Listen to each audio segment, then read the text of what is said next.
Hello everyone, welcome back. Do you speaking English? Okay, you say how many students are speaking English fluently? কতজন student ইংরেজিতে fluently কথা বলতে পারে? ঘরে ঘরে অনার্স, মাস্টার্স, গ্র্যাজুয়েট আছে ঠিকই, কিন্তু ঘরে ঘরে 2 লাইন ইংরেজি বলার যোগ্যতা খুব কম মানুষেরই আছে। আপনি ধীরে ধীরে ইংরেজি বলা প্র্যাকটিস করুন। প্রথমে আপনি নিজের সাথে নিজে অর্থাৎ একা একা ইংরেজিতে ছোট ছোট বাক্য গঠন করুন। তারপরে আপনি সেগুলো পরিবারের অন্য কারোর সাথে বলা প্র্যাকটিস করতে পারেন। আচ্ছা, আপনি বলুন তো, যেই সাবজেক্টটা আমাদের স্কুল, কলেজ, এমনকি ইউনিভার্সিটি পর্যন্ত থাকে, সেই সাবজেক্টটাই আমাদের এত ভয় কেন?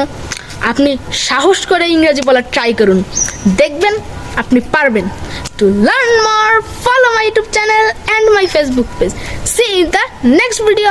Bye.